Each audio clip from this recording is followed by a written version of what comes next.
안녕하세요. 시청자 여러분의 소중한 시간을 저와 함께 해주셔서 대단히 감사드립니다. 구독과 좋아요 한 번이 대한민국을 건강하게 만들 것입니다. 1월 28일 일요일입니다. 유난히 추운 겨울입니다. 치유되지 않는 이태원 참사의 아픔과 책임지지 않고 보듬어 주지 못하는 못난 모습들이 마음을 춥게 합니다. 경제는 어렵고 민생은 고단하고 안보는 불안합니다. 새해 전망은 더욱 어둡습니다. 이 말은 지난해 2023년 어느 지도자의 신년 인사였습니다. 새해 아침 덕담을 나누어야 할 신년 인사가 악담으로 가득 차 있습니다. 이제 1년이 흘렀습니다. 과연 이 지도자의 예언대로 대한민국의 경제, 민생, 안보 상황이 그토록 어렵고 고단했을까요? 지금부터 그 예언을 검증해 보도록 하겠습니다. 분명 충격적인 결과를 보게 될 것입니다. 아시아 국가들 중에서 인구가 몇백만에 불과한 소형 부족 국가를 제외하고 1인당 GDP가 가장 높은 나라는 어디라고 생각하십니까? 놀랍게도 바로 우리나라 한국입니다. 또한 2024년 현재 한국의 군사력은 세계 랭킹 5위, 북한은 36위를 기록하고 있습니다. 최근 북한의 연속적인 도발에도 불구하고 많은 전문가들은 만약 이것이 실제 비상 상황이 발생한다면 북한의 주요 군사시설은 30분 이내 파괴될 것이고 김정은의 비밀 아지트는 3일 이내 완전히 초토화될 것으로 전망하고 있습니다. 2022년에 한국의 군사력은 세계 6위, 원래 2023년에는 5위로 한 단계 껑충 뛰어 상승했습니다. 명실공히 대한민국은 미국, 러시아, 중국, 인도 등과 함께 초강대국의 반열에 오르고 있습니다. 그럼에도 우리는 체감할 수는 없지만 이것이 현실입니다. 최강대국의 그룹에서 순위가 상승한다는 것은 기적 같은 국력의 상승이 일어나고 있다는 것을 말합니다. 우리나라 군사력은 미국을 제외한 G7 국가들 중에서도 독보적인 위치에 있습니다. 영국, 일본, 프랑스, 독일, 이탈리아, 캐나다 등 기라성 같은 선진 강대국을 우리가 추월하고 있습니다. 현재 국제 관계는 신냉전 시대로 돌아서고 있는 상황입니다.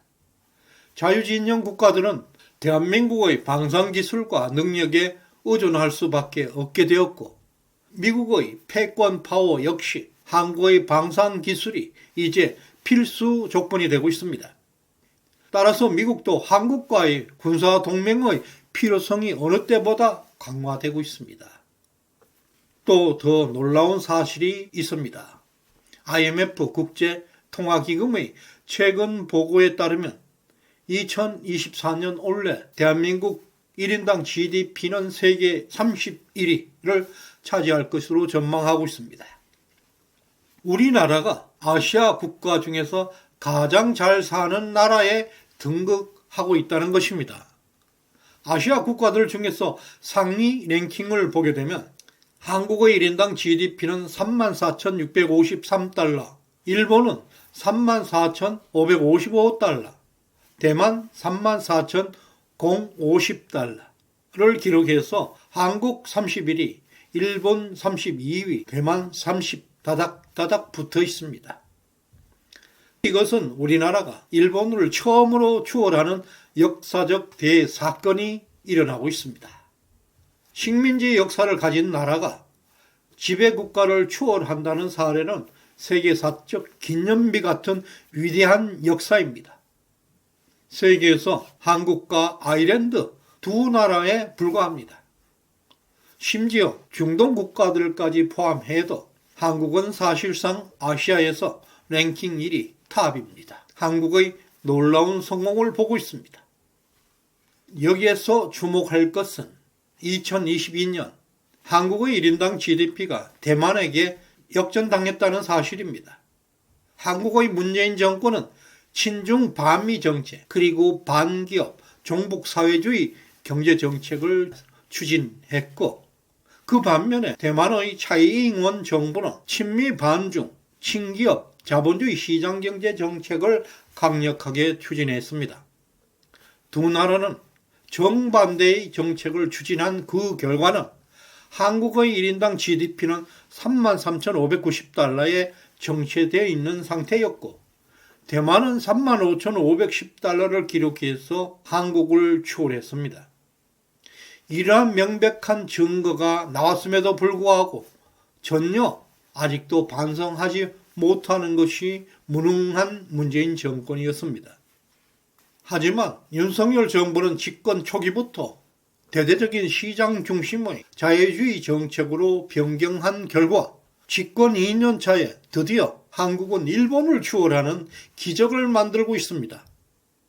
또한 2022년 OECD 기준으로 한국의 1인당 평균 임금은 48,921달러, 일본은 41,509달러보다 한국이 엄청 높습니다. 이것은 글로벌 인재들에게 한국은 일본보다 더 매력적인 근무지가 되고 있다는 것을 의미합니다.